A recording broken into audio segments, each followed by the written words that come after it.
The strategic simulation chamber of the Galactic Military Academy held its breath as the final candidate entered. Emma Rodriguez, human, 23 standard years old, walked to her station with unremarkable posture and an expression that betrayed neither confidence nor fear. Grand Strategist Kelvan of the Zarathi, a species whose 16-lobed brains processed tactical scenarios in parallel dimensions, barely glanced at her entrance. His crystalline form refracted the chamber's light into patterns of casual dismissal. The human, he announced to the assembled council of apex strategists, his telepathic voice resonating through every mind present. Cognitive processing speed, baseline. Neural pathway density, average for her species. Tactical education, 3 years at a colony military academy. His form flickered with what might have been amusement. Gentle beings, I predict she will last approximately 40 seconds in the simulation. Counselor Vresh, a 6-armed Korthan who'd commanded fleets in the Void Wars, chittered agreement. The Deathworlders sent their best athlete last month. Impressive physical specimen, but tactically primitive. This one appears even less remarkable. Emma said nothing as she settled into her neural interface cradle. The simulation would be simple in concept, impossible in execution: command a small fleet against overwhelming odds, find a victory condition where none existed. The current record, held by a Zarathi prodigy, was 18 minutes of tactical maneuvering before inevitable defeat. Most candidates broke in under 3 minutes. Begin when ready, Kelvan announced, his attention already drifting to more interesting matters. The simulation initialized. Emma's fleet, 12 light cruisers, minimal armament, damaged shields. Enemy force, 47 heavy battlecruisers arranged in a crescent formation, blocking all escape vectors. Standard no-win scenario designed to test grace under pressure and tactical creativity under impossible odds. Emma's eyes flickered across the holographic display for exactly 8 seconds. Then her fingers moved. Not the careful, methodical inputs of someone exploring options. Not the desperate commands of someone panicking. Quick, decisive, absolute certainty in every gesture. Her fleet scattered, not randomly, but in a pattern that made Vresh lean forward in confusion. 3 ships dove sunward at maximum burn. 4 others executed micro-jumps that seemed to position them uselessly behind asteroid fragments. The remaining 5 formed a loose sphere and began rotating while venting atmosphere. What is she? Kelvan started. The enemy fleet responded predictably, dividing to pursue and destroy. Their crescent formation broke into hunting packs, confident in their overwhelming numerical advantage. That's when Emma's trap closed. The 3 ships diving sunward suddenly reversed thrust, using the star's gravity well to slingshot back at velocities that redlined their engines.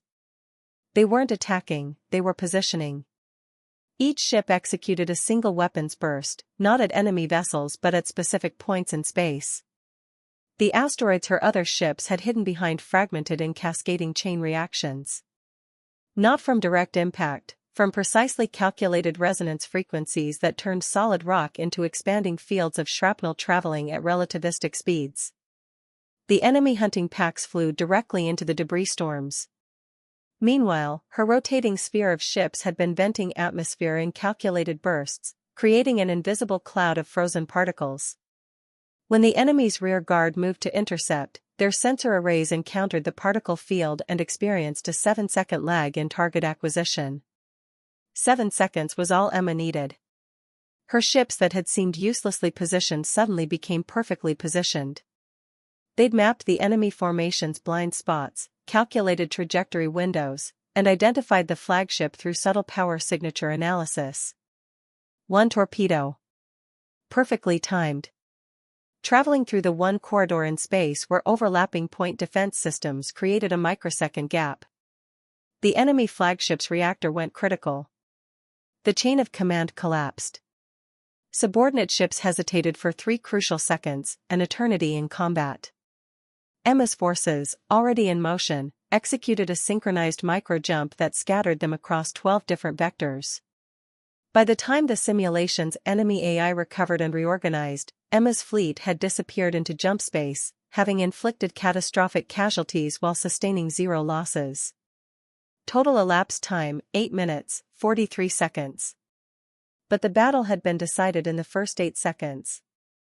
The chamber remained absolutely silent. Kelvan's crystalline form had frozen mid-refraction, his 16-lobed brain attempting to process what had just occurred. How? Vresh finally managed, his translator barely keeping pace with his chattering mandibles. The calculations alone should have taken hours. The asteroid resonance frequencies, the gravity well trajectories, the blind spot mapping. I didn't calculate them during the simulation, Emma said quietly, standing from her cradle. I calculated them 6 weeks ago. Every strategist in the chamber focused on her with sudden, sharp attention. When I learned I'd be attending this academy, I studied every simulation ever run here. All 47,000 of them. Humans don't have parallel processing brains or quantum cognition.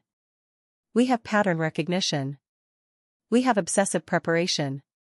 And we have something you might not understand, we've spent 10,000 years fighting each other in asymmetric warfare. She gestured at the frozen hologram showing her impossible victory. Every tactic I used today was adapted from human military history. The debris field? Pearl Harbor, 1941. The particle cloud sensor disruption? Chaff countermeasures, late 20th century. The decapitation strike? Alexander the Great, 331 BCE. We've been outnumbered, outgunned, and outsmarted by our own species for millennia. We got very, very good at finding the one move that changes everything. Kelvan's form finally resumed its normal refractive patterns, but the casual dismissal was gone. You memorized 47,000 simulations? And their variations.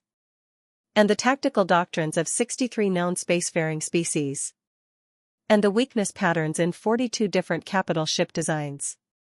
Emma's expression remained neutral, but her eyes held steel. On Earth, we call it homework. The council chamber erupted in excited discourse. Grand Strategist Kelvan, for the first time in 3 centuries, felt something he'd almost forgotten. He felt impressed. The Deathworlders weren't average. They were terrifying. Because they'd learned to turn preparation into prophecy, and pattern recognition into precognition. And they'd brought 10,000 years of practice with them,